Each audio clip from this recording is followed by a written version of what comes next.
Well, hello and welcome to the show. This is Martin Willis, your host. And we are without Alejandro Rojas this week. And next week, he's going to be on a UFO cruise, I believe. My guest tonight is all the way from Hong Kong. It's actually, we're doing time travel. He's tomorrow, early in the morning, I believe, right now. And his name, he likes to be called Cheuk. So we're going to call him Cheuk. I'll ask him to pronounce his name properly on the show when he's on. He'll be up in just 1 minute here, and just a little housekeeping for everyone. First of all, on YouTube, during the breaks, I've found that I've talked to a lot of guests, and people have actually said they would really like to have a break. So I'm going to accommodate that coming up, starting on this show. So during the break, it'll be a real break over at YouTube as well. So just like a real show, a real break. So just hang in there that when that break comes up. And we are ready to bring in my guest. I think that's it. I do want to thank everyone that helps support the show. And also jump over to podcastufo.com. There's a new blog. I have a new blog writer, I hope. He just wrote his first blog. It's an opinion piece that's up on the website, podcastufo.com. All right. Welcome to the show. Cheuk, how are you? Hi, good evening, everyone. Hi. Good evening. I'm good. How are you? Good evening. Good morning to you. It's early morning for you, right? Yeah, it's 7 o'clock in the morning in Hong Kong here. Wow. Yeah. Hey, thanks for... Thank you so much. Thank you so much for having me in the show. Oh, yeah. My pleasure. I've actually had a couple of people have said that they wanted you up on this show, and so I thought it would be a great idea to get a perspective. But you told me something really interesting when we talked last night, and that is how you learned English. I want you to tell the audience. It's a great... How did you learn your English is very good. Thank you. Thank you so much. I actually picked up my English by watching Lethal Weapon. Lethal Weapon. And you said about 400 times. 400 times, more than 400 times for the first movie, and probably a couple of hundred times the second movie. I just love it. So basically, I actually picked up my English from Mel Gibson and Danny Glover. Well, you have more of a vocabulary than the movies, I'm sure. But did you have an interest in learning? You must have had an interest in learning English to begin with. Yeah, well, my mom used to be a maid for an English lady, and I usually spend my summer holiday with my mom when she's working in the house. So that's how I pick up my interest about English. So and then go ahead. No, go ahead. Finish your thoughts there. And then I got really interested about it. So I'm not a good student because I have dyslexia, so that's why I'm not really pay attention on school and all that. But then, I have a chance that I lost my job, and I spent 4 months sitting at home and doing nothing. So wow. I just simply pick up a VHS tape. In those days, pick up a VHS tape and just put it into a video machine and play it. And I don't even know what the movie is, so I just play it, and then I find out, oh, that's a pretty cool movie. And then later I find out that was called Lethal Weapon. And then after that, I just love the movie. I just love the area in the movie, Los Angeles and the sunshine, and totally fall in love with the movie. So I just watch it again and again and again and destroy 2 VHS tape. And then I brought an LD. I brought an LD and then play it again and again and again. So I think maybe a little bit more than 400 times, and I keep watching it every year, especially during Christmas. How about so that? That's how I pick up. I remember every single script in the movie. I'm sure you do. Including all this F-bomb movie, the script, everything. I remember the whole thing.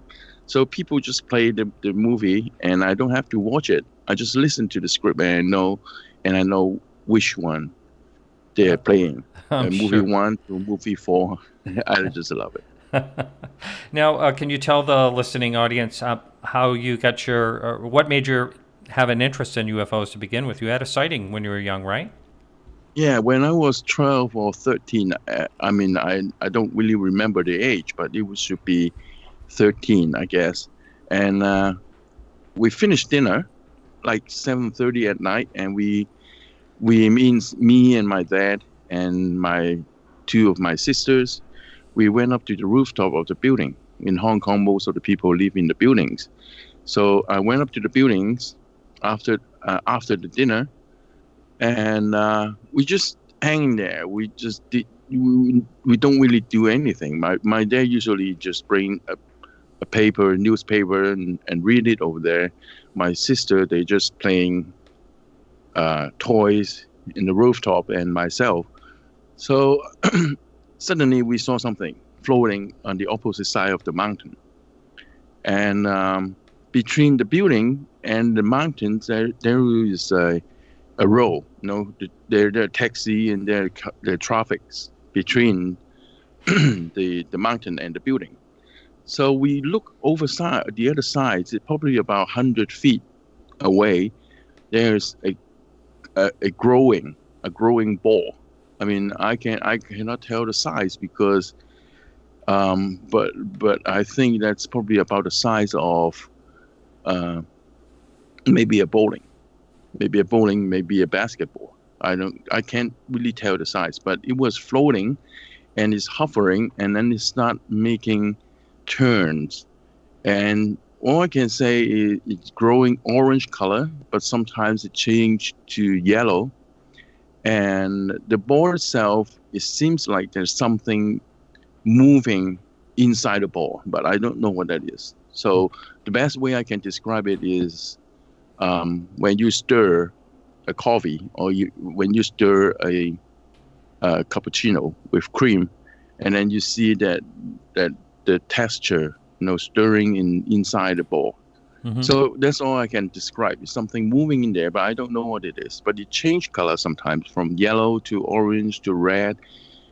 And then the flying pattern is, I can say, they change speeds because in making a circle pattern when they fly, when they're hovering, it seems like it's searching something. So sometimes it fly faster, sometimes it slow down a little bit, and then sometimes it flies faster again. So I can't tell, but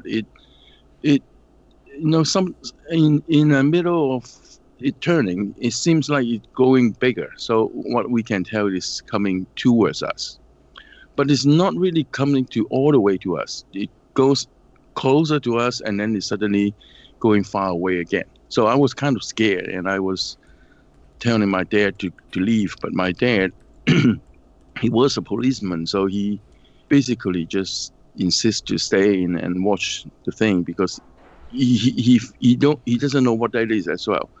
So my sister is scared, and we all four of us standing on the rooftop and watch these things for like about probably few minutes, probably 5 minutes or something, and then it fly all the way behind and disappear behind the mountain. And that's my first sighting. And I got really interested about these subjects ever since 13 years old.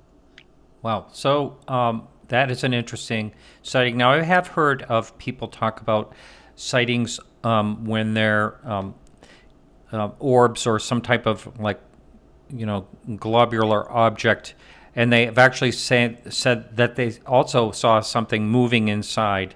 There's a story. There's a really weird story, and that I was told on this show where a woman gave this account to a UFO researcher. This is on one of my shows maybe a year or two ago, that the researcher said that it was like an orb with something moving inside, and all of a sudden there was a Bigfoot. She said a Bigfoot. Of course you don't know if there's any validity to a sighting like that, or the person or anything like that. This was a secondhand story, but I know there's more than one case that I've heard about the orbs that people say it looks like something inside or something moving, which is kind of fascinating. Now, did the thing make any sound that you're aware of? No, no sign at all. It's totally silent, and that's why my dad, I remember like few days after the sighting, and I remember my dad mentioned this to my mom during probably dinner or something, and he mentioned that that's the reason he feels weird. This thing weird is because it's totally silent. Yeah. And remember, my dad used to be a cop, Mm-hmm. and he after all this training with helicopters and all these things, so he's supposed to know what that was, but no, he doesn't even know what that was. So he just feel really weird.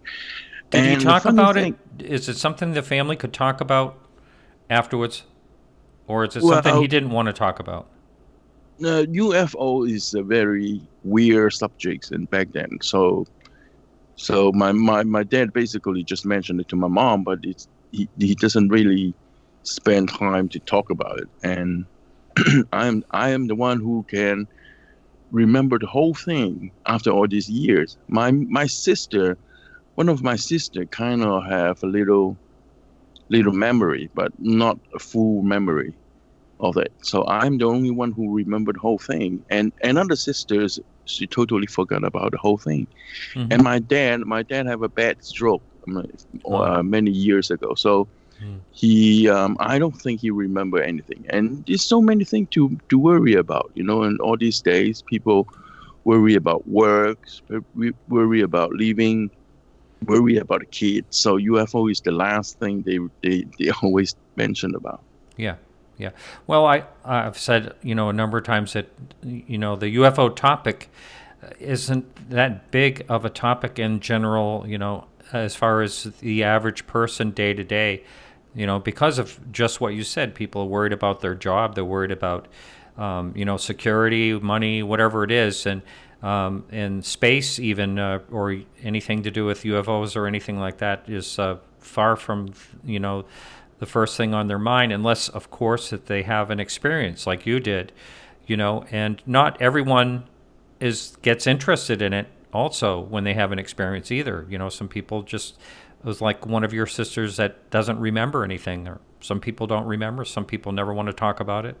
But you have gone the other way, and you've had a lot of interest in it, and you're actually kind of a UFO guy, a known UFO guy over there in China, aren't you? Well, no, China is a big place. Or Hong I'm Kong lucky. or I Beijing? Hong Kong, yes. Yeah. Uh-huh. Hong Kong and China are running two different systems. Even I mean, Hong Kong belongs to China these days, but we are running totally different culture, different system. And we actually in Hong Kong we actually grow up with Western culture. Oh. We have chips. We have chips in TV. We have $6 million man in TV and all that. So we actually grow up with a lot of American or Western culture in Huh. here. So that's why we think different. We talk different. The way we do things is also different. Hong Kong, China is a big place. There's so Yeah. many UFO researchers in China, and so many UFO cases, abduction cases, and all this in China. Hong Kong, we have a big, really huge, famous case in one of the village in Hong Kong here with a big mothership, more than probably few thousand of Hong Kong people saw it, and it lands. It's not really land, but it's hovering on the top of the building during about 6 p.m. or 7 p.m. at night. So it's supposed to be a lot of people who get off work and get off the bus station. They have sighting. But again, UFO subject is really very minimal. And all these days, I mean, all these days back then, in Hong Kong, people have so many things to worry about. So UFO is the last thing they worry. China have many cases, But I recently I find out the reason why the Western culture people, like people from England, people from the States, they have very difficulty to find the information about UFO in China is probably because the name of the places and the name of the witness, they all basically Jedi's name to the foreigner. So it's very difficult to remember, very difficult to know the places and all that. So that's what. Now, you mentioned there are a lot of cases, and I'd like to go over that a bit. We don't necessarily have to right now, but one of the things I wanted to ask you tonight was, in general, now you say Hong Kong's totally different than the rest of China, or it's like its own separate little Western type situation going on there. But as far as you know, in general, how is the UFO topic perceived in China? What do the rest of China, for the most part, I'm talking about like the government and the average person, when they pay attention to the UFO topic? What is it? What is that? Is it taken seriously? Oh, that's an interesting point because most of the people, when I went to the States, and people keep asking me about how the China government deal with the UFO cases. Are they dealing with it? Do they cover up the cases, or do they do anything about it? All I can say is China government is pretty open up to UFO subjects.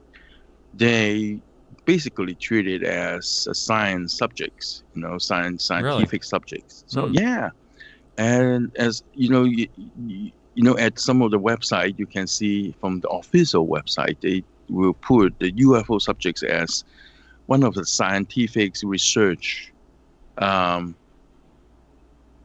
section. Uh huh. And do what about the military? Do they get involved in any type of research? Yes, military officials, policemen, they all get involved into some of the research because we have a few cases. I mean, a biggest huge list name in few abduction cases. The researchers from Beijing, when they do the research, they have a lot of help. They got a lot of help from military. From the military hospital, from the police department, from the government of different places. They are helping on the UFO research. Of course, the report of the research, they will send it up to the China government or to the military, not to the public.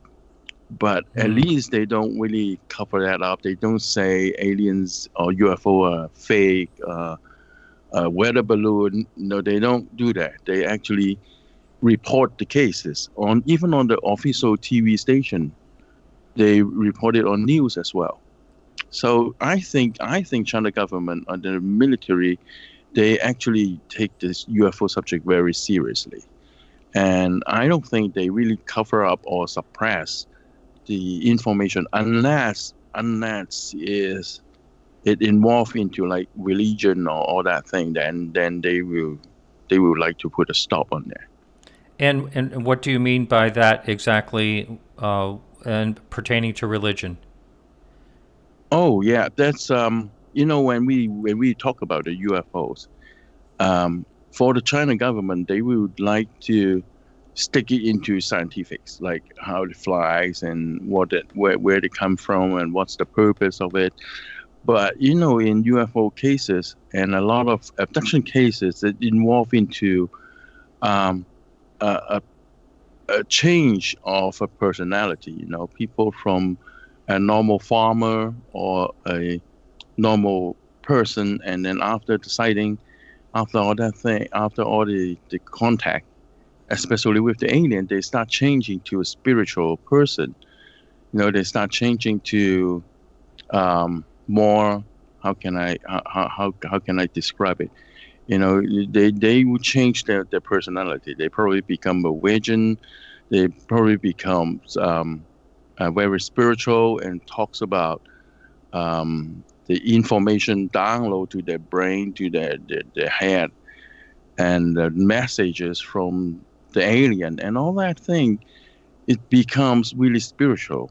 And the China government maybe, I think, recently, I have a feeling they will put a stop in there because they don't really want to involve into religion, and they will treat it as a cult, as a how do I explain? Because Like a cult? they cult like a cult, and they always make some example like the Haven Gate and all that Oh, yeah. cult, and they are involved into alien and involved into UFOs, right? So that's why they are a little worried about it. That's what I can see. That's what I can observe from the government and the gesture they're doing, the thing they're writing. So I think as long as you stick to the UFO technology and all that thing, you're fine. Mm-hmm. But when you're involved into the spiritual development or your consciousness, that all that thing, they will worry about it. Wow. Okay. Well, Okay. sounds like a little bit of Sounds like a feedback little bit of here. I'm not feedback. sure what's going on. Um, Um, well, anyway, when anyway, you said that people had messages, can you tell me what some of those messages were? Do you happen to know what they said they were thinking that they were getting for a message? That part really interests me because of some of the ones that I've heard in the past. Do you have any idea what they were? Well, I can tell you a little example, but before that, I want to say something because that was what I observed, but may not be the real situation in China here. After all, I am just a researcher, and I don't, I have a little contact into the insider, but not to the officials insider. So put it this way, whatever I can tell is probably what I can observe. That's what that. I mean, that's all I can say. I cannot represent all the UFO researchers and their reports and their conclusion. Okay, and then I never able to get the conclusion from the official because it's so official. The government they don't release all these things. They do research, but they don't release it. Okay. Recently you know all these days in China government or China have a lot of UFO conference or a lot of UFO lecture. Sometimes in Beijing, sometimes in different places, and they have so many UFO research society all over China. Every little town, every little province have their research centers. But you have to remember, this is a communist country, right? Right. So you cannot just simply start a group without the permission from the government.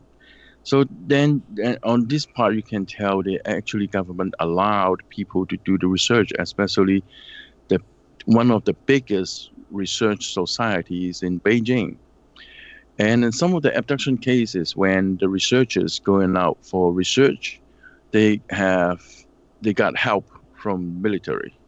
Because uh, for example, one of the case, the guy is named Chow, and he had abduction cases, and he saw another Chinese girls in the craft itself. So when he tried to find somebody, when he tried to find the researchers were sent from Beijing, and the researchers actually bring this guy Chow to do a body research, body test, and make sure he's okay, and do the hypnosis. All these things are done in the military hospital. Really? When they try to find the girl he saw in the graph, which is a Chinese girl, but very sick. So they do something, some kind of gesture, some kind of experiment on the girl, and then release both of them. And when this guy trying to find this girl, it's not in the same time. It's somewhere really far, really in a distance. So when they're trying to find this girl, they actually have the drawing of the girls. The drawing was done by the police department. So you can tell the government actually helping. Wow. And some of the That's insider amazing. actually tell, yeah, some of the insider actually told me the China government helping on the research, Wow. but they don't admit it. They just help, and then they got the report, and that's it. All right. Well, But we have recent, to we have to go to break right now. So we'll Sure. continue this on the other side of the break. And remember, on YouTube, you're going to see a screen up, and just hang in there. We'll be right back in just a few minutes.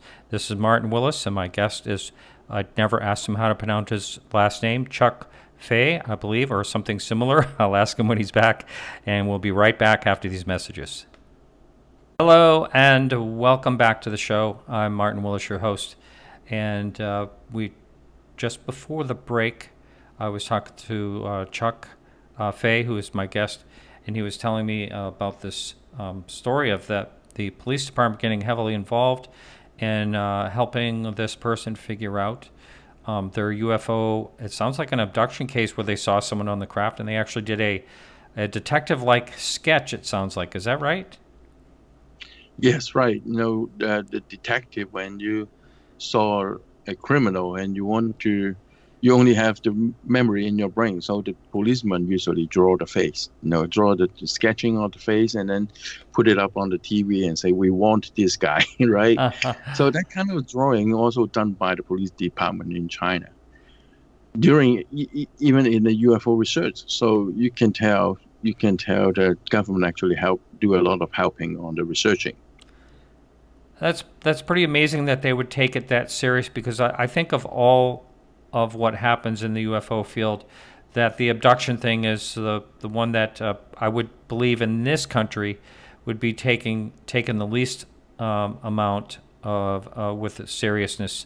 I do believe that I don't think there's any cases whatsoever that we've had here that involving abductions where our police department got involved that I'm aware of, except for the famous ones that you know of, like Travis Walton. The police department certainly got involved in that, but not in the way that you're talking about.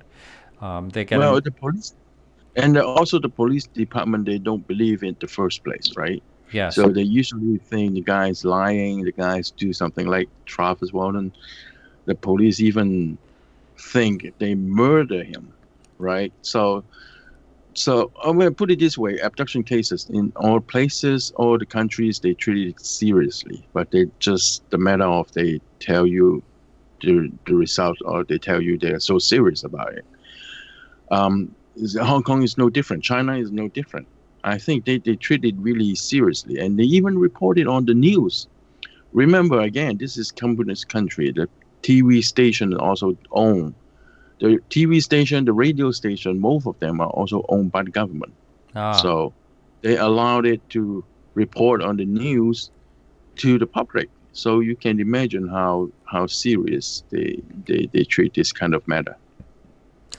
I'm surprised. I'm actually surprised that they take it serious. Like you mentioned, it's a communist country. It's also, state-owned media, like you're saying. And they actually take it serious enough to actually talk about it, when actually you don't have a lot of freedom of speech in general there, do you? I mean, can you even talk about that? It's getting better. It's getting better these days. But before, all these abduction cases we're talking about, like 70s, like 80s. So the mindset is still pretty much closing. I mean, not like these days. These days, China is like an international countries to everybody, right? You can see big buildings. You can see a lot of people using iPhone, people using smartphone and computers and all this stuff. But you also think about it. All this, even on the Cold War, the Russia, and they're also very interested about UFO subjects as well. So I think China government's always interested about it. And one of the example I can tell is one of the government's satellite launching center, owned by the government, of course. They launched the satellite, they launched the rocket, they launched the craft to travel the moon. That launching center, outside of the launching center, they have a few statues, a few before you enter to the center itself, Usually when you watch the movies, the statue usually like a hero, like the rock lion, but they have few grays, alien grays with Chinese traditional dress as a statue outside of the satellite launching center. Oh, is So that you can right? imagine, yeah, they pretty open up. They pretty open up to the subjects. They don't think alien. They don't think UFO are fake. They believe. I think they believe in UFO and they believe in the life outside the Earth, and we are not alone.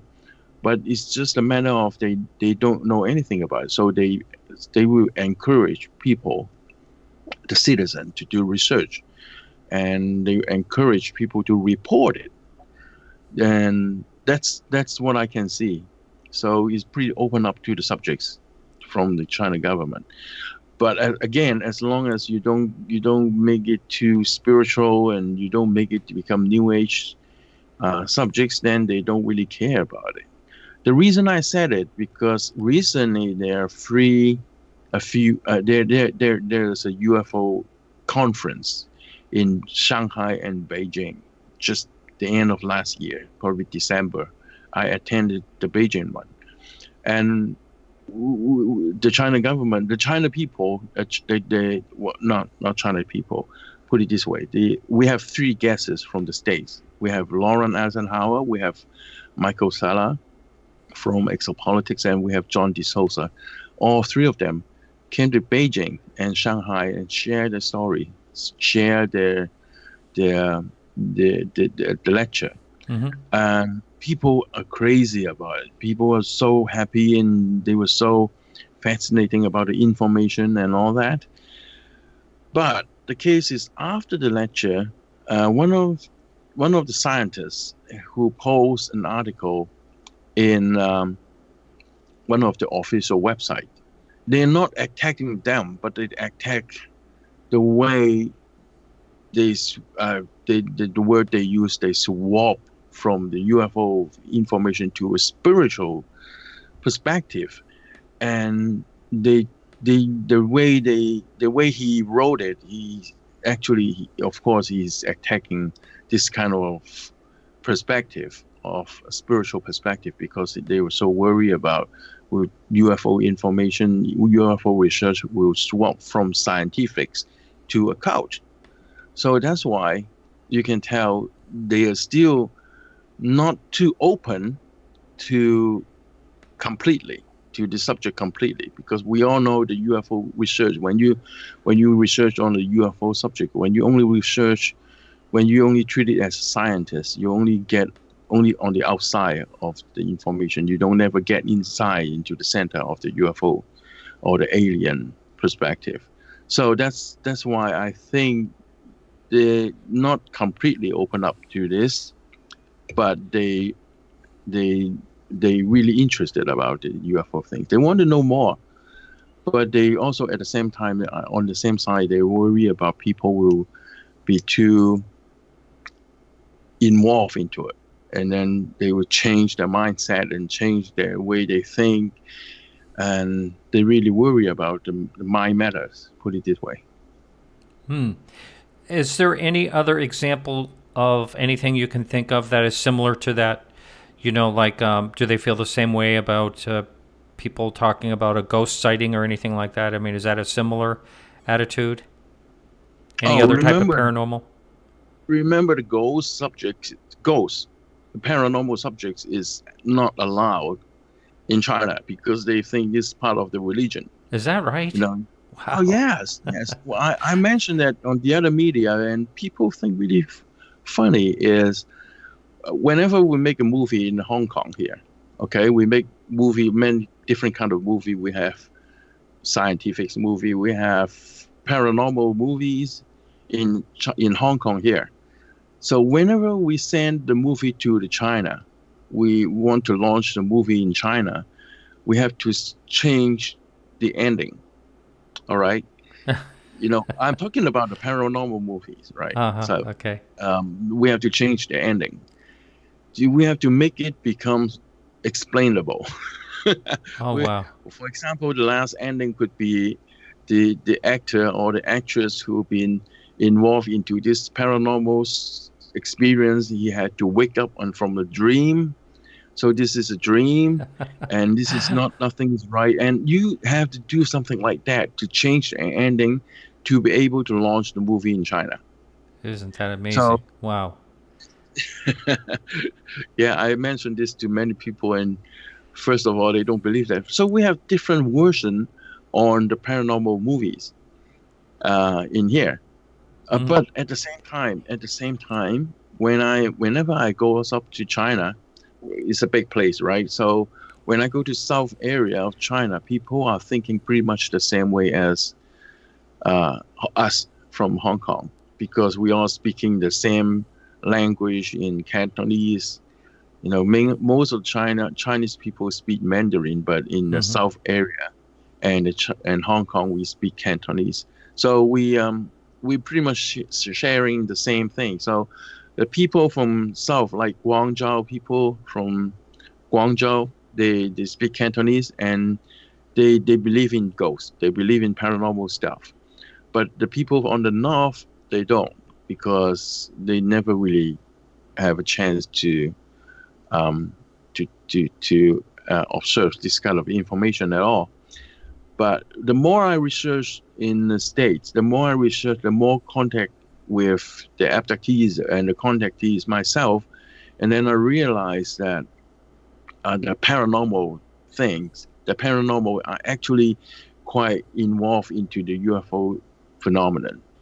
So probably they're all related. So if we can only research on the scientific way, so we are only basically researching on the aliens craft, on the aliens car, right? The vehicle. So you never really get into the deeper, the center of the whole phenomenon. So that's why I think at the same time, China government may try to involve into it, but I think they also worry to let the citizen involve into it too much. So I think some kind of contradiction between it, and some of the higher rank official maybe they are fighting to get a deeper research into it, but also a taboo in China culture. Uh-huh. Wow. All very interesting. Now, is there a like the best way I can put that is there a Chinese Roswell? I mean, is there some really famous UFO case um, that tops Yeah, them all? yeah, I can share with you uh, a few cases. One of the cases is very important because it's one of the biggest abduction cases, and it happens on 1977. And one of the guy, he's a farmer, and he's about to get married, but just before he get married, he disappeared. He disappeared in no reason. All right, and people think he may be a runaway groom, but no, that's not the case. He really want to marry this woman. So, but he disappeared just before the marriage, and the people from the village try to find him more than 10 days, and nobody knows where he went. But the funny thing is, one of the important thing is the people who live in the village. One of the people who received a telegraph, but the telegraph which is late and arrived late because of so many, in the people in those days in 77, people don't have the very good communications, and even in the whole village they share one phone, Huh. so nobody knows the telegraph arrived. And until one day they find out this telegraph, which is already 10 days later. But the telegraph itself was sent the second day when he disappeared. This guy's name's Wang. I don't want to give the whole name because the whole name means like a Jedi's name to everybody. So it's hard to remember. So I just call him Wang. And he disappeared. Second day, the telegraph arrived, But because of the people who don't know about the whole thing, and the people of they're so messing up, it's chaos in the village, so nobody realized the telegraph arrived. But the telegraph actually sent the second day when he disappeared. I mean, when he disappeared on 27th of July, and the telegraph sent 28th of July, but nobody knows about it. So they only find out 10 days later. But the telegraph was sent from Shanghai, and this guy is live in uh, uh, Hubei. Hubei is also another place, so on the north. So it's quite a far distance. Nobody know how. I mean, okay, the telegraph itself is saying this guy Huang was staying in Shanghai and staying in with the military. So this had an official report from the military. So this is the first time he disappeared, but nobody understand how come this guy can travel all this far from Hubei to Shanghai in 10 hours.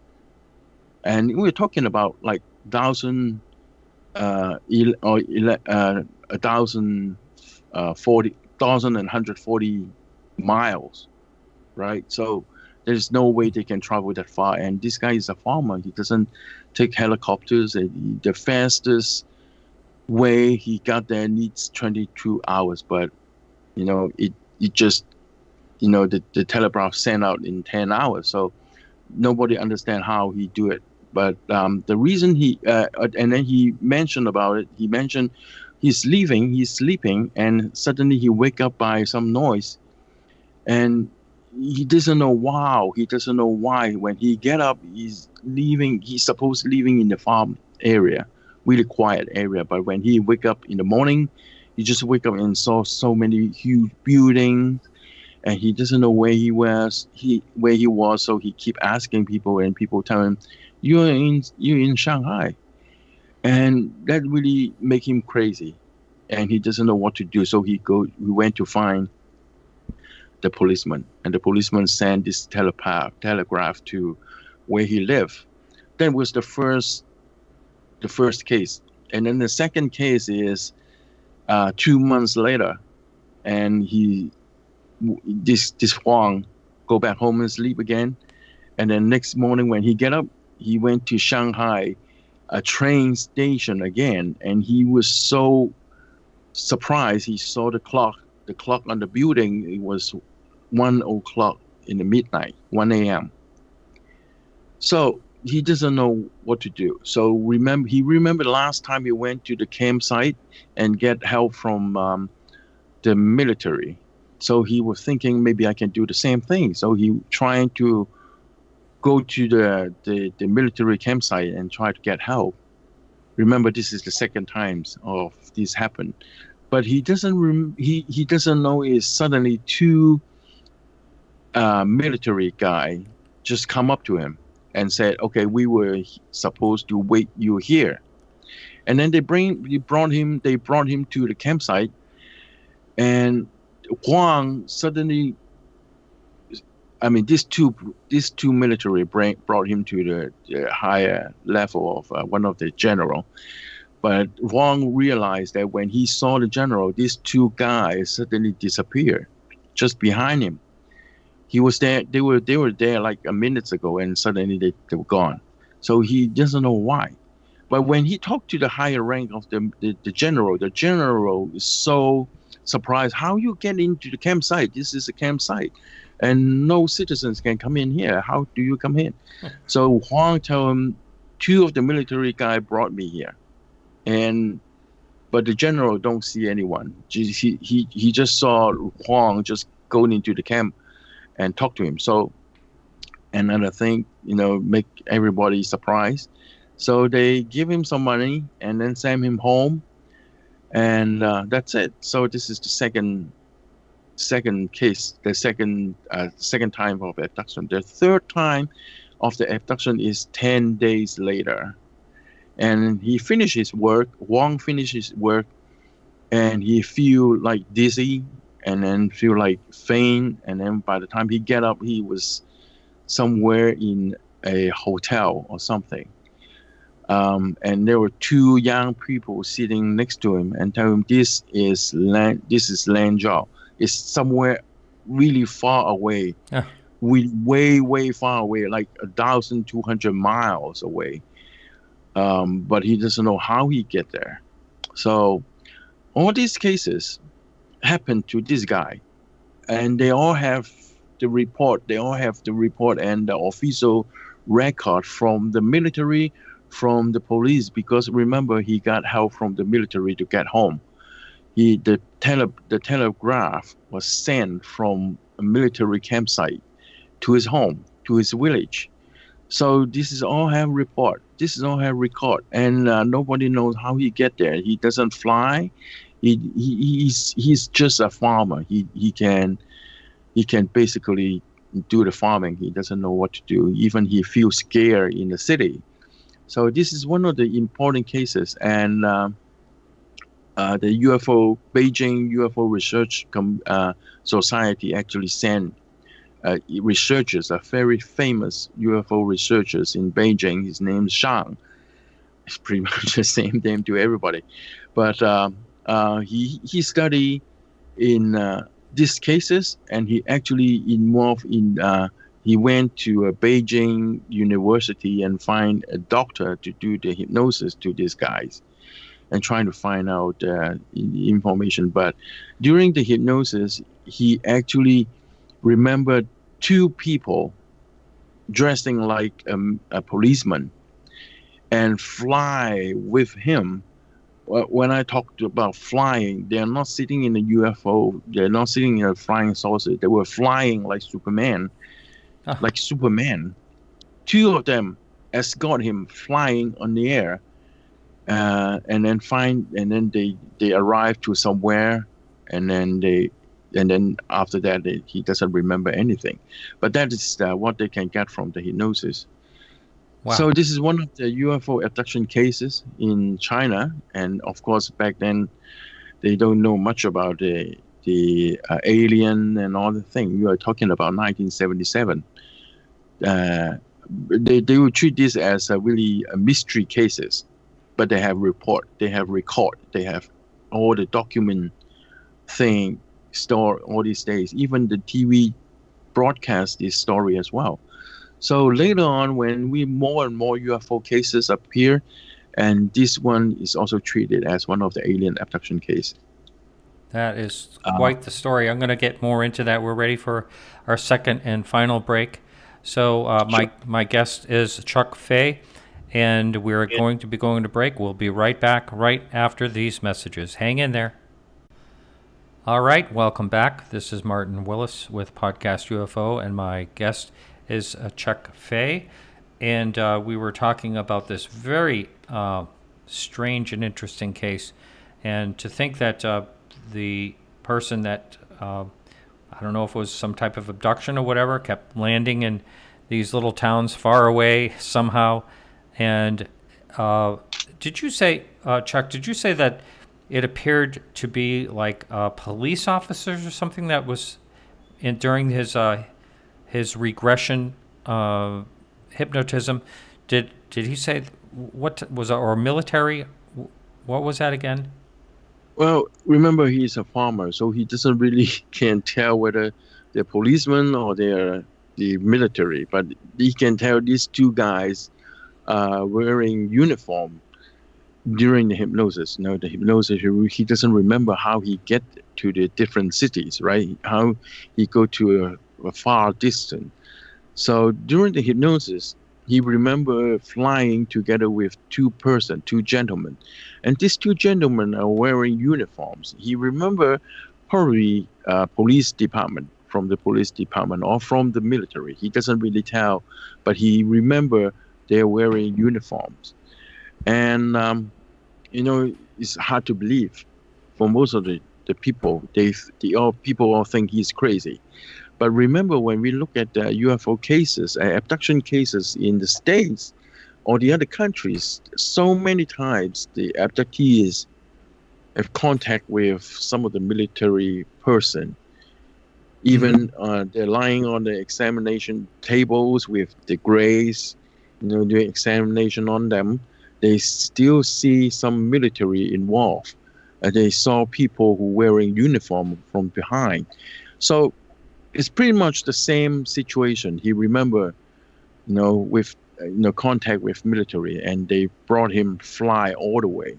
So what I have in mind, and what the most of the UFO researchers in mind about these cases is, he been abducted, but probably the beings who abduct him doesn't want to scare him. So he's a farmer after all. They don't want to show their big eyes or big head, or maybe their the reptilian faces. So they probably let him see a policeman, or probably let him see military officers. So at least he won't feel scared.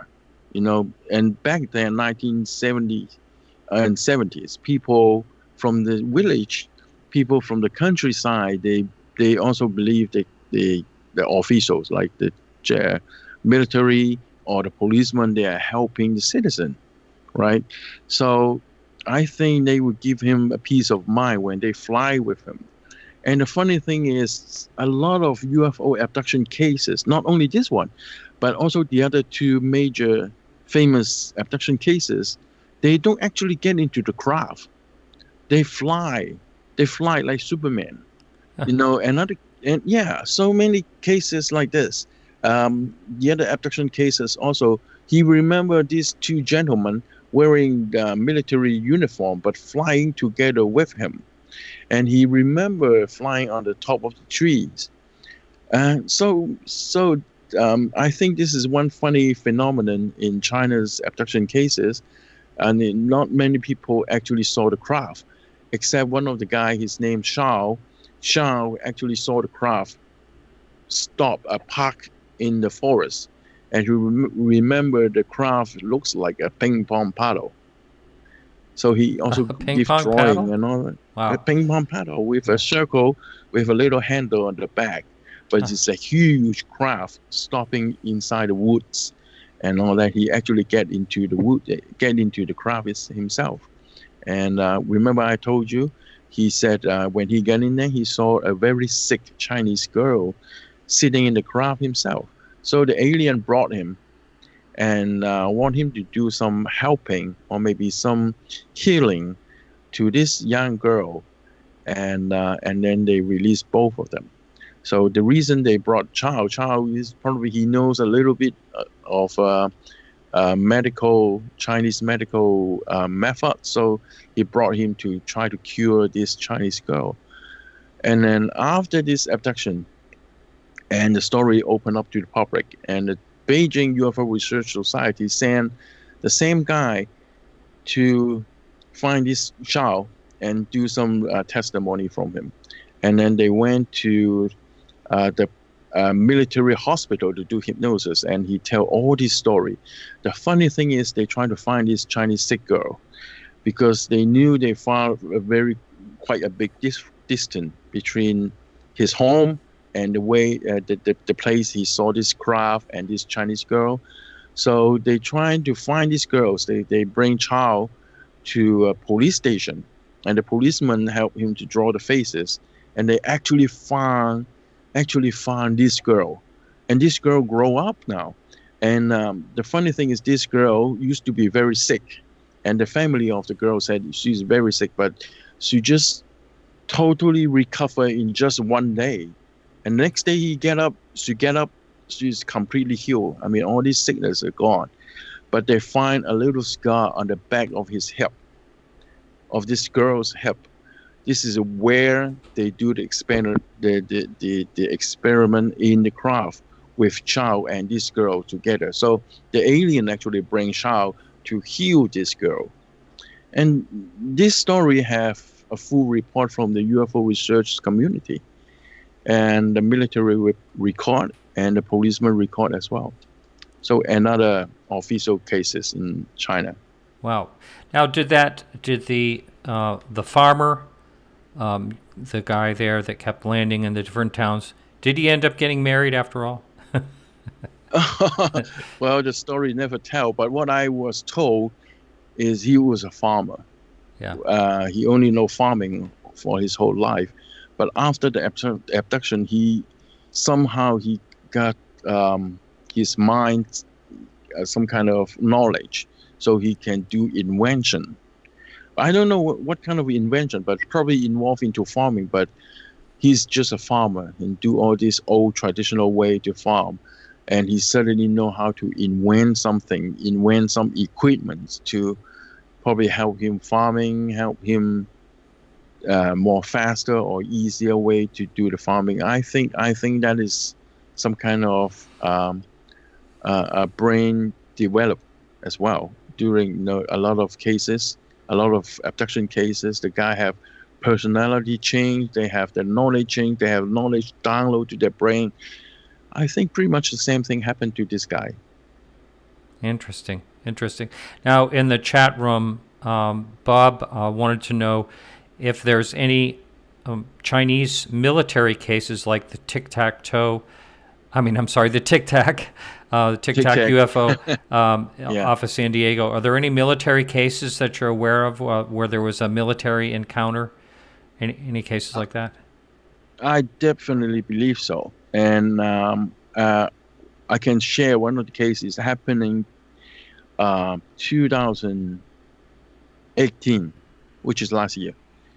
There is a Sichuan Airport. Sichuan International Airport is away a little bit way on the north. The airport shut down one day. People who's yelling and screaming and all that because they're angry because of the airport shut down like 18 hours as far as I remember. The reason they shut it down, the official reason is they're doing military experiment or military research or something. So they have to shut down the airport. But the point is, there are military guys, they're soldiers in the airport, and they're in a hurry to fly back to Beijing to report something. So the real reason they shut down is because some of the passenger who've been stuck in the building of the airport, they actually film a UFO hovering on the airport itself. So we have a military witness, but I think the military actually involved into the study. But the case is, again, when this case are studied by the military, they never really open up the case. The only thing you can tell is it reports it on the TV, on the news section, again on the official TV broadcast station. So I think the military do actually involve into this kind of research, but they never really open up the story. When they decided not to open up the story, there is no way you can find out unless you know the whistleblower from the military itself. But it's really rare in China because yes, go ahead. Now, what year did you say that in particular happened? I think it's 2000. I don't have the data right now, but I remember. Is that 2010? 2000. Not so many UFO hovering in the airport. Yeah, because we have Paul J in the chat room was asking if you could talk about, now I don't know how to pronounce it, the Zhoushan airport shut down in 2010. It says the airport starts with a XIAOSHAN. It's XIAX. I know you have to translate that into Chinese, but I have heard of airport shutdowns in China. But I thought it was like a year ago, and I wasn't familiar with this 2010 one that Paul posted in the chat room. Well, I think we have quite a few times the airport shut down because of the UFO. But one of the most the case, because I remember I mentioned this on the other media. It was 2018, but I deeply believe if somebody mentioned about 2010, it happens before. No, 2018's airport shutdown is definitely not the first time.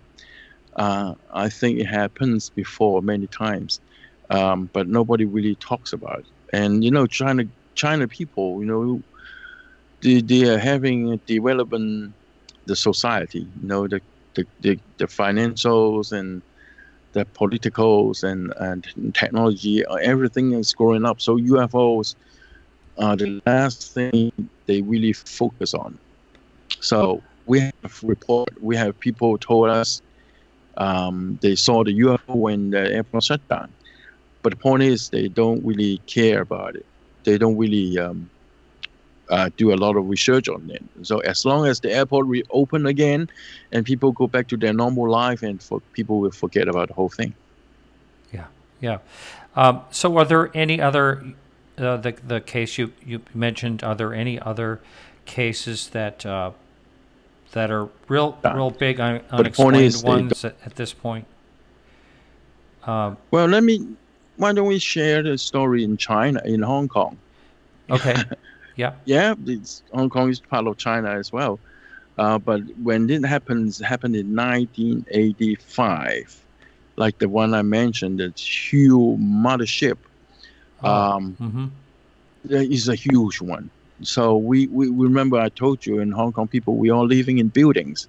Yep. Not many people live in the house. We live in buildings, and small buildings, small flat, and one flat probably live 5 people or 5 family in the 400 square feet area.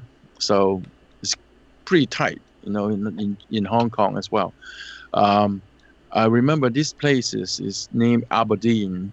Aberdeen is a famous places in the south area of Hong Kong, and the people who live there facing the sea, facing the ocean. One of the night, around 6:30, around 7:30, put it this way, 7:30 is people who supposed to finish work and go home, and one of the estate, put it this way, estate buildings, people who live there, and one of the women who lived there, when the mom told him to close the window because of too windy outside. So when she went out to close the window, she saw a huge. She mentioned it's about the size of a stadium. A huge UFO hovering in the middle of the air, and this craft is actually stopped and hovering above a building. And it was so windy outside. She remembered she saw thousands of colorful lights at the bottom of the craft. And she remembered people who walk on the street and who also look up to the sky. There probably like 100 or probably 1,000 people who saw it.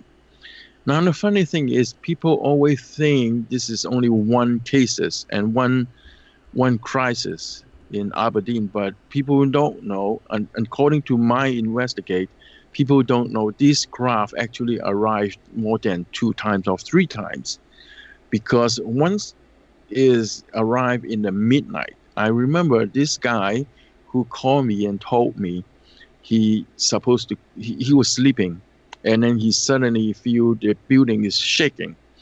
At first he thought it is an earthquake, so he get up. He remembers something, some like decoration things that hang on the walls, fell down on the ground because of the shaking. It's too shaky. So he went out to the buildings. He went out to the window and tried to look what's happening. But when he went out, he saw the people on the opposite side of the building, on the opposite building. Remember, that was like 1 or 2 a.m. It was quiet and people were sleeping. All the lights are out. And he remembered the opposite side of the building. People look out the window and pointing at the window, pointing out the sky. They're pointing to the opposite side, which is the building he lived. So he went out to the stairway. They have a better look on the top view of the building. He saw a hexagon shape, a huge mothership. Also, he described as big as a stadium hovering on top of the building. But that was 1 p.m. The cases I mentioned before is 6 or 7 p.m.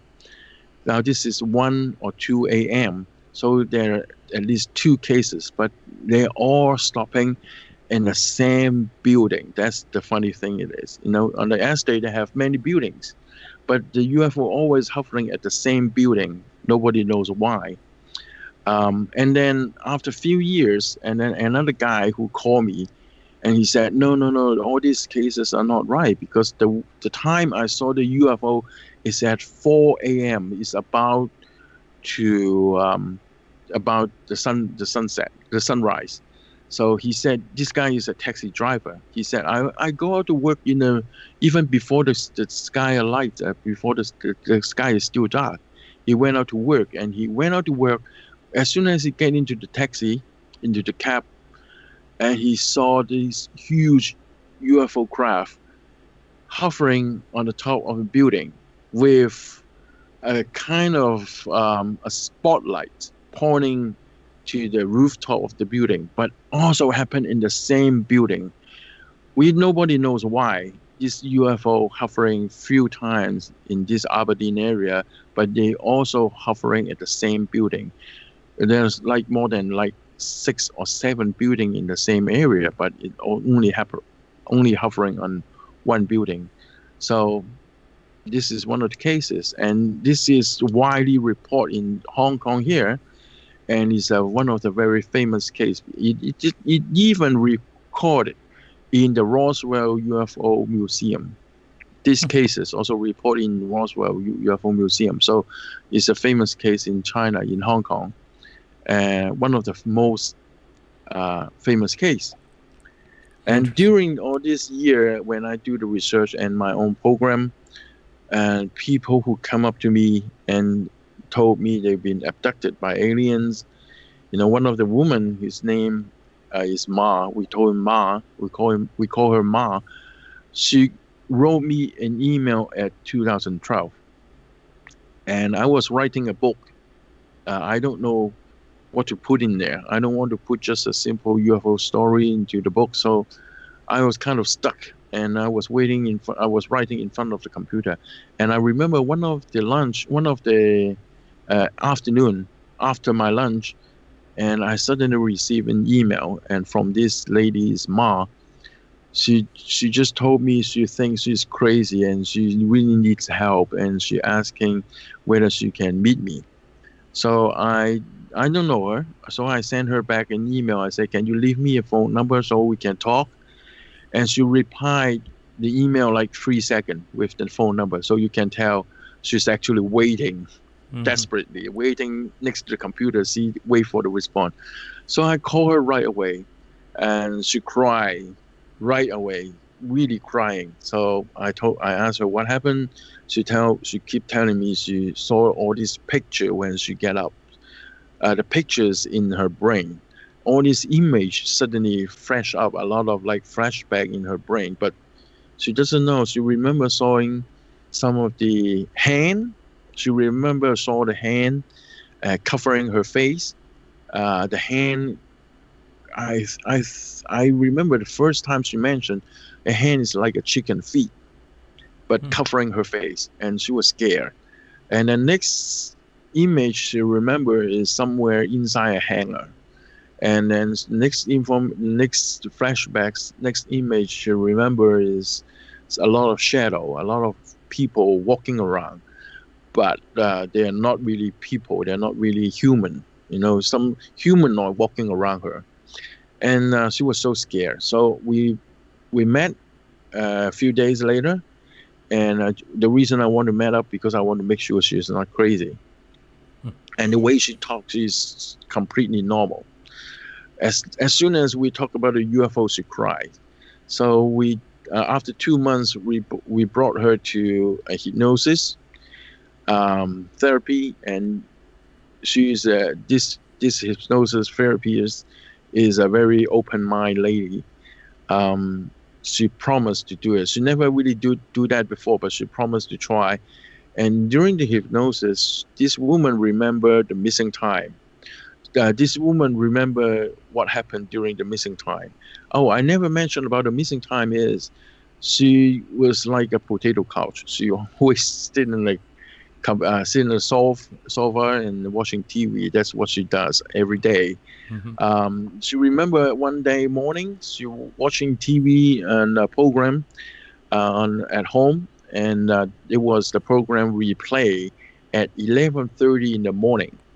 So she loved this drama, so she keep watching it and keep watching it, and suddenly she remember there was some light flashing into the window from outside.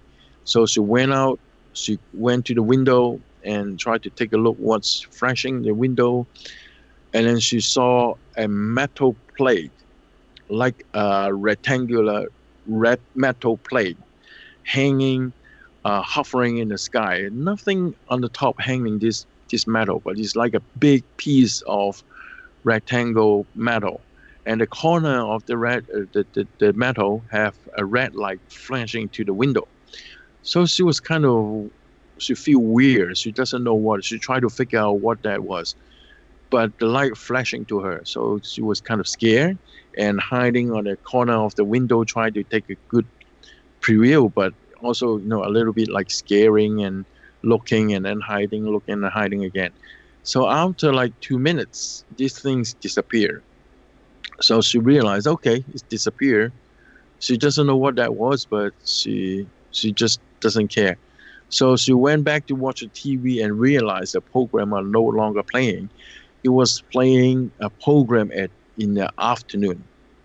So she looked at the clock. She realized she had 3 hours missing, and that's triggered her really scared about the whole thing. And then the next morning, she got all these pictures, saw all this image, and then she decided to send me an email. She doesn't know me at all. She just asked her friend, "What should I do? What should I do if I have something happen like this?"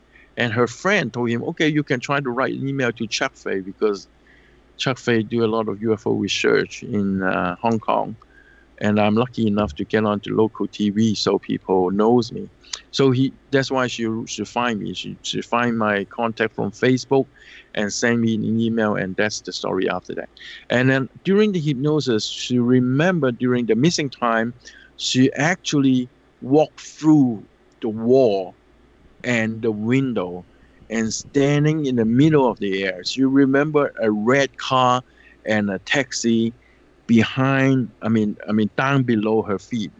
She was standing in the middle of the air, and she looked up. She saw the craft, not the rectangle plate, but a craft, a UFO craft, like a traditional craft, on the top of her head. And then the next memory she got is she was already lying on the table. She didn't get naked. She just wearing what she wear, but she remember a big metal boxes all the way, sticking to her belly. Boxes. She doesn't remember terrible experiment and painful and people, the alien, punching the pin in her head or all these things. She doesn't remember all these things, but she remember the whole time she was inside the craft. There's a big piece of metal box sticking like a bell, sticking on her belly area, and she remember the faces of the humanoid.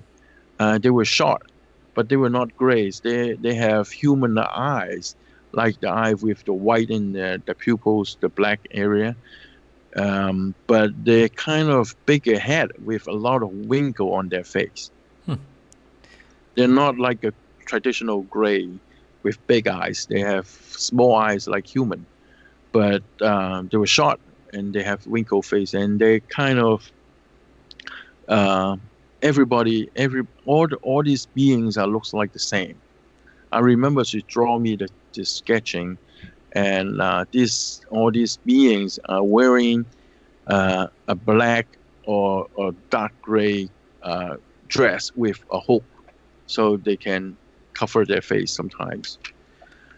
Wow. Well, all these things happen. She changed completely after all these years. Even now, she still have a lot of information downloads to her brain, and she can tell futures. She can tell me when my book will finish and launch out. We supposed to finish our book on July. I was writing the book on March. We're supposed to finish the book on July, but I won't be able to finish it. And the first few days, She contacted me. She said, "No, your book will not finish. Your book will be finished by the middle of December." I said, "How do you know?" She said, "They told me. They want me to tell you. Your book will only be launched by the middle of December." And that's really what happening, because I finished my book by November, end of November, and then they sent it to the mainland, to China, to print it. And by the time the book arrived the bookstore, it was 18th of December. I said, "How do you know that?" She said, "I don't know, but they told me. They told me, they tell me to tell you your book will not finish." Yeah. And then after a few years, she seems like she can tell what's about to happen in the future. So I don't know how, but this lady is completely changed now. She's not watching TV anymore. She's focusing on quantum physics. She's focusing on cosmophysics. She's focusing on religion, focusing on the society and the human life, focusing on the conspiracy, focusing on animal rights. So I don't know how she changed all this, and I tried to get the proof. With quantum physics, I know nothing about quantum physics. So by the way she finished, tell me what she knew. I tried to get the proof from a professor from a university, and this professor told me whatever she said is completely uh, in the book. So I don't know how she got all this information, but she told me, keep telling me, all this information are download from the alien who abducted her. That's Wow. something That's I cannot explain, Dave. that's interesting. I had a conversation with Kathy Martin. She's the niece Oh, of, yeah, you know who she is, yeah. sure. And this was a few years ago, and she said that, a number of people are saying that are being abducted, that say they feel like they go right through the walls. And she said, and which I think is pretty bizarre, for sure. And she said that she's talked to physicists and said at a certain vibration, something like this can happen, which is I don't know. It's pretty wild stories, but it's still interesting. I'm not sure if there's actually anything to it, but you never know. It's just another mystery. In the chat room, Digger Dog wanted to know if there's any place in China that's similar to like the Skinwalker Ranch, where maybe a hot spot or a lot of paranormal activity going on. Any place that Well, you're aware of? I actually went to the gate of Skinwalker Range last October, Wow. and it was so scary. Scare myself. I even have a little weird experience after that. But in China, uh, I don't I don't know about the places. In Skinwalker Range, people describe it as probably a portal where all this Bigfoot, all this alien, all this paranormal happens. Monsters and unbelievable shape of UFO happening in Skinwalker Range. But in China, I I doubt. Okay, I never really heard about story about that. But even if China have a place like this, because of involving on paranormal, involving on something way too bizarre to the government. So even if they have a place like this, they won't be able to tell. They won't be able to talk about it. But I don't remember I read anything about a Skinwalker Range story in China. But I can tell a little weird experience after I visited the Skinwalker Range, the gate. We went to film something in local TV here, and we went to the state. Actually, we went to the state to West Virginia, Ohio, trying to find Bigfoot and the Mothman Festival and Monster Festival and all that. We went to Skinwalker Range in Utah, and people were scared. People who live in the area are scared. We went to a supermarket and tried to find people talk about it, and then two Native American lady who works in the supermarket. We speak English, and we asked them whether you know anything, talk about the Skinwalker Range, and they were kind of scared and tried to whisper to us and said, "No, we don't really talk about it because Hmm. when we talk about it, we believe the bad luck, the bad thing will happen to us." So that's it. Wow. So she just basically reject our questions. So that's fine. And okay, we respect that. And then we standing aside and waiting what to do and talking, discussing what to do. And we can see this girl speaking by the language themselves and the way they talk, they obviously discussing about the cases, the story in Skinwalker Range. And I remember they giving this gesture. Well, no, the whole group of girls talking to each other in their language, which we don't know. But you can tell their faces, the expressions, their gesture. They're actually talking about weird story in the Skinwalker Range. So after the visiting, after the filming, I went back to the hotel and sleep. And the people who sleep in the next to me and one of the film crew sleeping in the same room, and I was sleeping, and the whole night, even until to the next morning, there were sounds whispering next to my ear. I thought there was people in the next room playing radio or playing or having a conversation with somebody. But the thing is, I don't understand what the voice talking about, but the voice is talking unstop. Think about it. When you listen to radio, they have stopping, they have break time, they have commercials.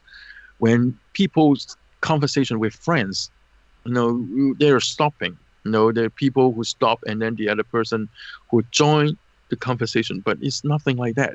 It seems like a curse. Somebody was cursing next to my ear, my right ear, all night until the next morning when I get up, and the sounds keep happening in my ears. And then I got really sick after that, Wow. and the whole film crew got sick after that.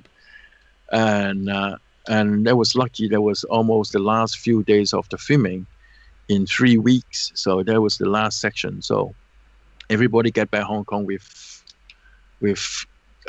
flu or maybe fever, and everybody got sick after the Skinwalker Range visit.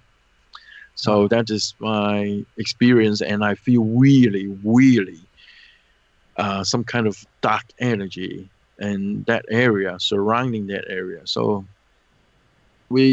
I'm scared myself. Uh, wow, that's something. That is really something else. Another question in the chat room. Someone wanted to know if there's anything um, like we have here, Area 51. Do you have any experimental, uh, military aircraft areas that are top secret, or is that something you would never even know about? I believe they have, but I'm not sure whether they have. In the way north area.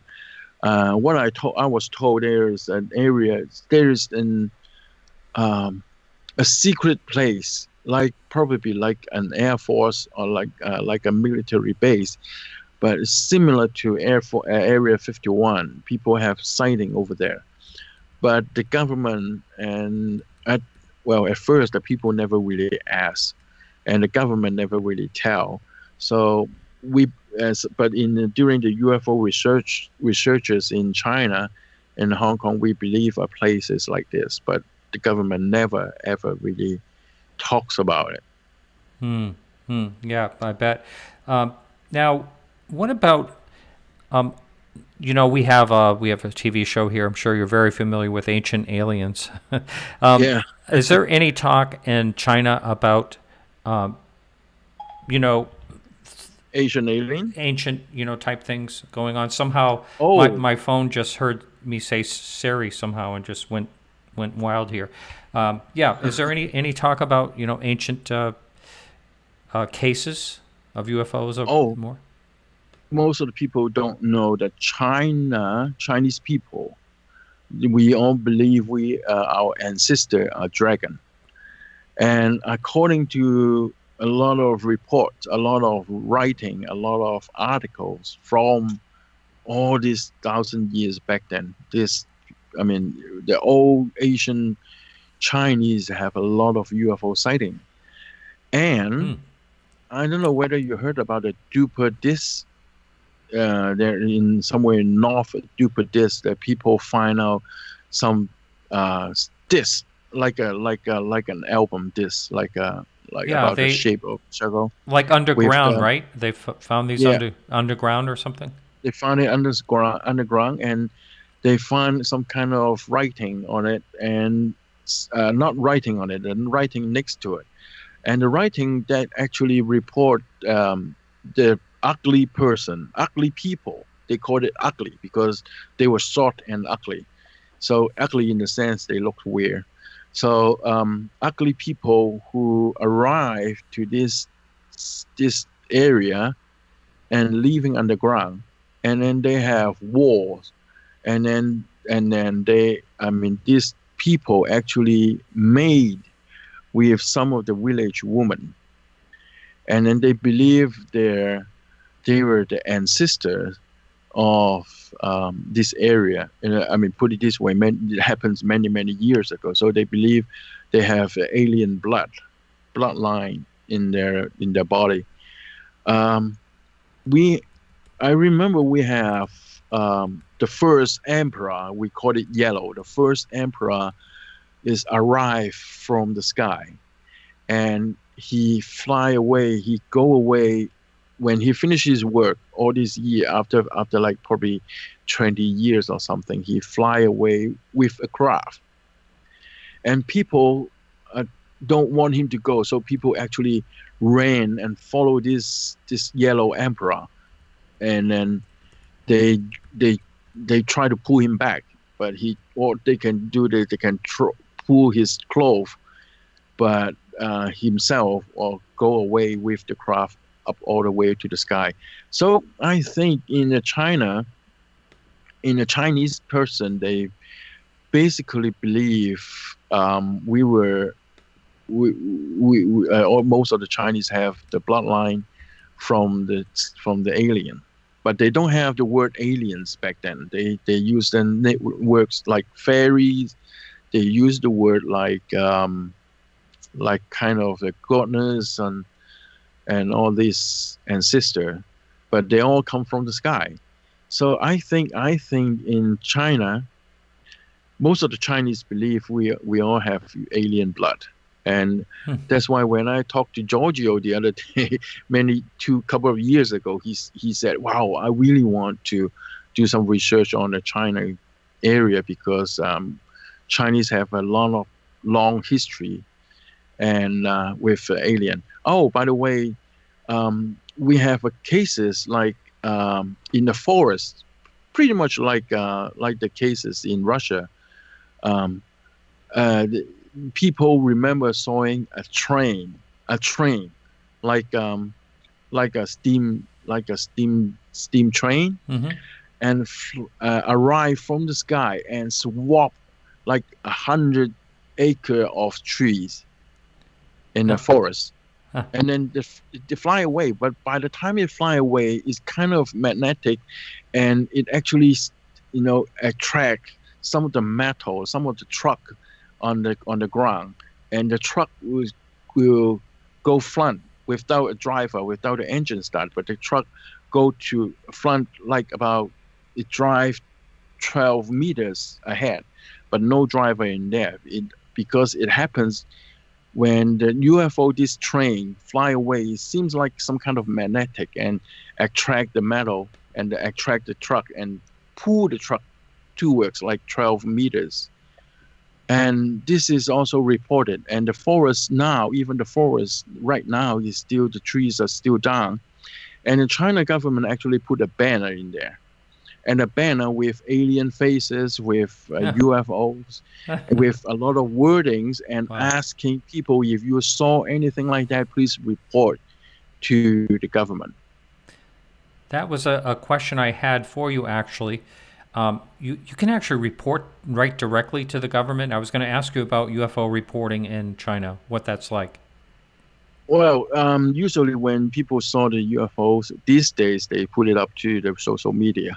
But the back then, before the internet, people reported to the policeman, and it's somehow really weird. Somehow the policeman, when you report a case to a policeman, and it's supposed the case will go to the government, but it's somehow some UFO research center from Beijing will send their researchers coming out. So it's pretty much the same case like what you can see on the Project Blue Book. You saw the UFO, you report it to the sheriff, and then somehow the military will send two guys to your area and do some questionnaire, do some questions, and research and do some investigate. So it's pretty much the same thing. I believe that's why I believe, and most of the people believe, that UFO Research Society are so connected to the government. So when you report a case to a policeman, and the policeman goes up to probably to military, and then to the government, and then government will assign some researchers coming to your area and do research. That's what it happens before. Interesting. Wow. So do people actually, you mentioned earlier that someone knew that you did UFO research in Hong Kong, and you're on TV on some of the shows over there. But do people contact you quite often in regards to, either abduction or UFO cases? Yeah. Yes. They contact me quite often. I have UFO sighting report almost every week in Hong Kong. Of course, some of them can explain. Some of them like a plane. Some of them probably some phenomenon because of the crowd, sunset, and all that thing. But some cases is hard to explain. We suddenly we often receive a weird light flying in the sky. Mm-hmm.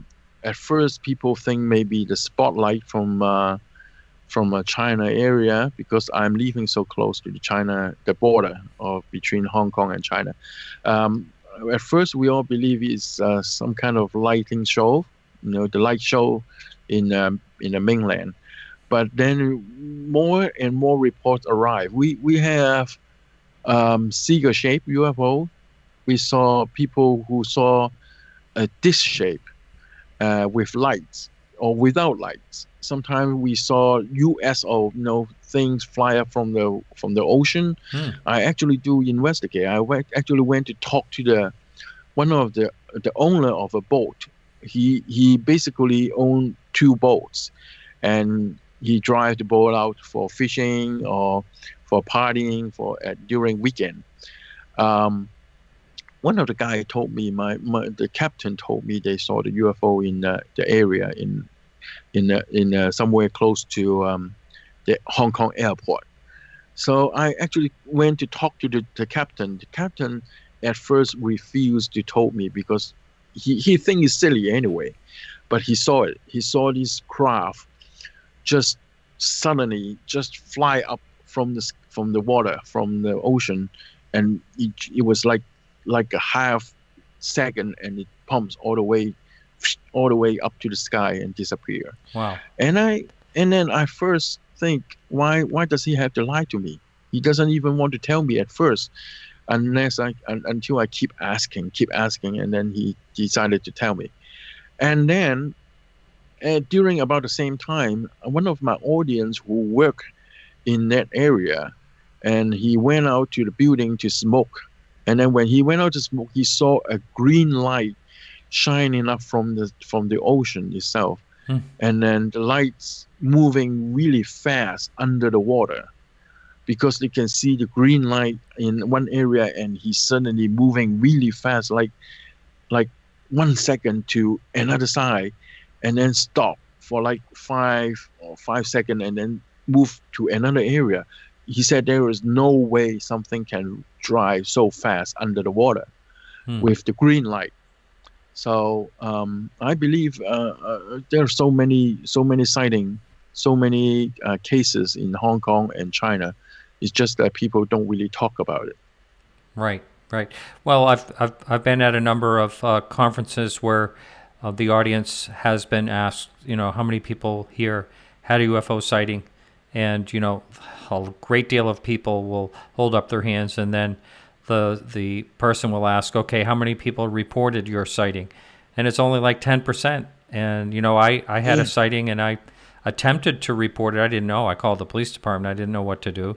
And but anyway, it's a very small percentage of people that actually go to that level. Do you have? Is there? I should know this, but I don't. Is there MUFON capability in your area? Are there people connected to MUFON? Yeah, I actually got onto the MUFON, the database, a couple of years ago.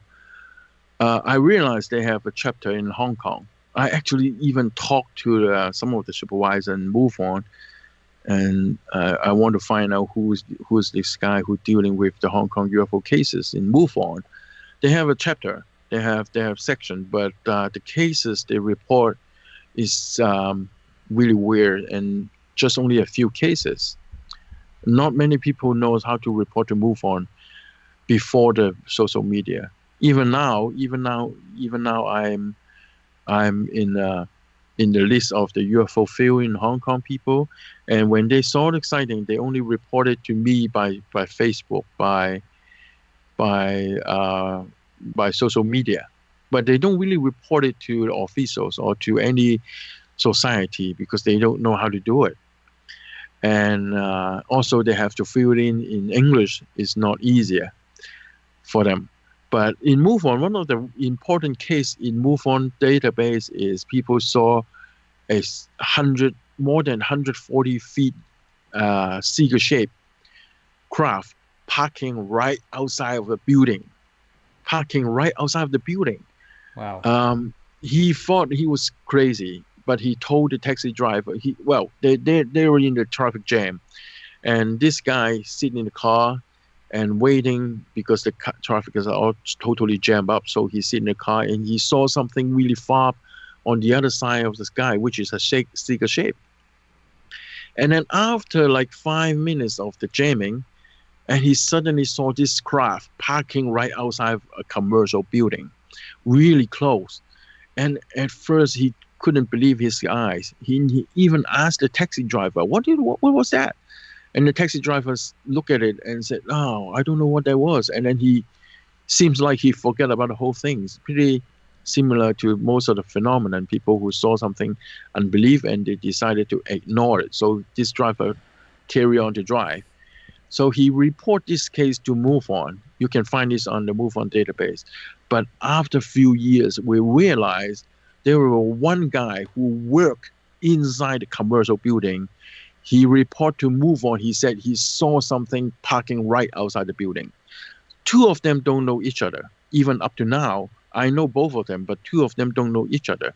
But it seems like their testimony can prove what the other person's testimony, and they were at the same day, same time. So we have two witnesses on a big, huge seeker-shaped parking outside a building in MUFON database. Wow. Now, is there any geo? Do you know what the word geo blocking is when it comes to websites and things like that? Is that active? And I heard that was active in China. I don't know if it still is, but that people will block websites from other parts of the world. Does that happen in China or in? It happened in China, but not Hong Kong. Not in Hong Kong. China people cannot see YouTube, cannot go to Google. Wow. Oh my goodness. Well, people have their way to access, but not officially. Officially they block Google, they block YouTube, they block Facebook, they block Twitters. Wow. All the social media, Instagram, they all block it. But people still able to do it if they want to. With a VPN server or something. Yeah, VPN, all these things. China people are really good at this. Yeah. There's no way you can keep the information out from them.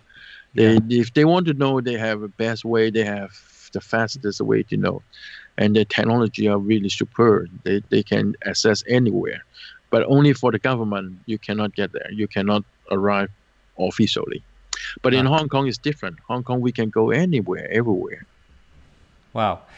So it's just someone was asking why they do that, and it's basically just a control thing, really. Yeah, simple answers to control. Yeah. Ask about why in North Korea people don't know anything about the whole world. That's Because right. they have to control. They have to control people, and they were so worried about the mindset were being changed by the whole world. So that's why when I'm talking about the UFO cases, they allow us to officially they allow us to study the technology, study the phenomenon, but we won't be able to deeply involve into the spiritual or the what happened to the people's mind about all this download is pretty much a taboo in China, but in Hong Kong we are fine. Wow. Yeah. That is amazing that there's that divide. That really is something else. We're almost out of time here.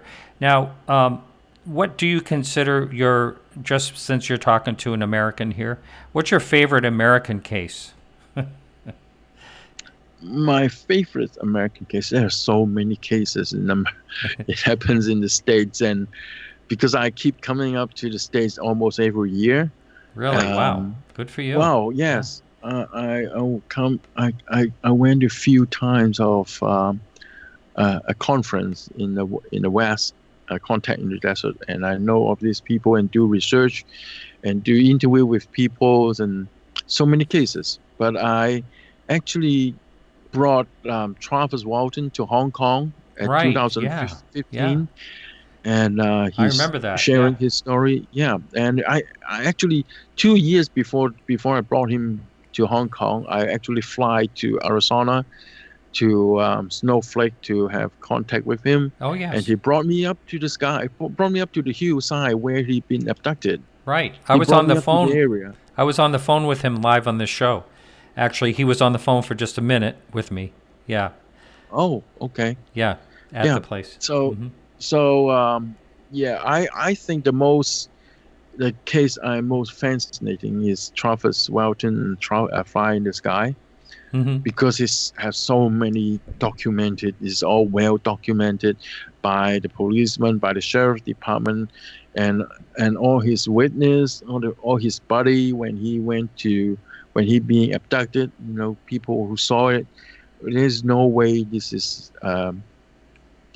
case is so real to me, and I actually talked to him, and the way he talked, you realize he's not this actually happened to him, and it does make a big change to him. That's right. So Yeah. this is one of the cases I remember the most. But so other cases, so many cases I want to study.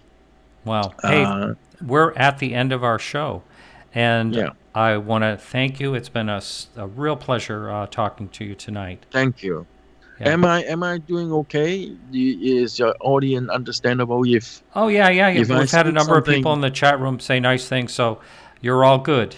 Okay, if I say something which make people don't understand, that is probably Mel Gibson's fault.